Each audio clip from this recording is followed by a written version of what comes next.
the dangers of carbon monoxide. I'm Jill Horner. This is Comcast Newsmakers. With me is Pennsylvania State Representative Frank Farry. Thanks for being with us. Thank you. Let's talk a little bit about the dangers of carbon monoxide. It's actually the leading cause of accidental poisoning in the nation, but what makes it so dangerous and how are people actually exposed to carbon monoxide? It's a colorless, odorless gas, so you don't know it's actually in the environment, and it's generally caused through combustion. So whether it's from a fireplace or an oil or natural gas fed stove, or even there's carbon monoxide in the emissions from your cars.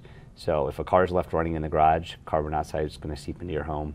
If your heater's misfiring and not burning correctly, if your chimney flue is blocked, you're going to end up with carbon monoxide in your home, and quite often you're not going to be aware of it. The symptoms of carbon monoxide poisoning is actually you initially feel like you're getting sick, coming down with something, and you feel a little drowsy, and most people in those instances go and lay down because they think you're coming down with a cold or whatever, and that's the unfortunate situation where then a lot of these people don't wake up. You say Pennsylvania actually leads the nation in carbon monoxide poisonings and even deaths? Yes, unfortunately we're a nationwide leader on that issue, and part of it's because we're a cold weather state. And we have a lot of fossil fuel burning, home heating devices. So it makes us more susceptible to it. 33 states have enacted legislation requiring carbon monoxide detectors in homes, in one form or another, and that's something we're advocating for here in Pennsylvania. And you actually are a fire chief yourself. Have you had to respond to instances where there were carbon monoxide poisonings in homes? Yes, we've responded some where there's been carbon monoxide poisonings, and actually, luckily, those folks actually had detectors, and the detectors went off, and it was the early warning. And quite frankly, in some of those cases, if people had gone to bed that evening, they may not have awoken the next morning due to the high levels of carbon monoxide in their home.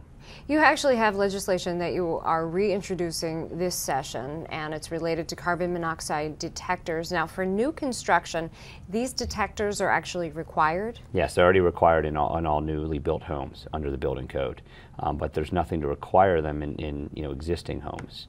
So the legislation actually does two things. For single-family dwellings, it actually lists it on the seller's disclosure form. So what that's actually going to do is when you're buying the home, it's one of the check-off boxes on the seller's disclosure form, and it actually will help drive the awareness of the issue. And hopefully, when people see that there aren't carbon monoxide detectors in the home, they'll be inclined to put them in the home. And we worked with the Association of Realtors on that, and they've been a good partner. The second issue is actually multifamily structures.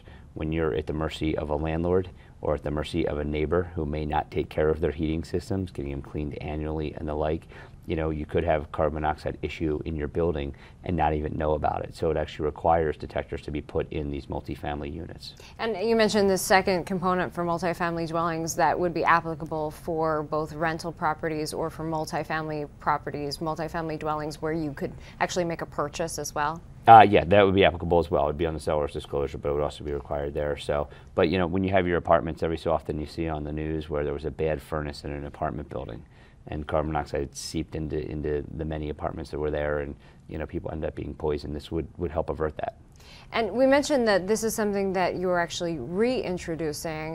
You had put it forward last session, but you're reintroducing it again this session. Correct. My bill actually passed committee last session overwhelmingly. There wasn't any House action on it. The Senate version of the same bill actually passed the Senate unanimously and came over to the House, passed the committee again, and came very close to becoming law. We just ran out of time last session. So, we're in the winter months now. It's cold. This is a very simple solution. It's $25 to $35. We can save people's lives with it. Thanks for being with us. Sure, thank you. We've been talking with Pennsylvania State Representative Frank Farry. I'm Jill Horner.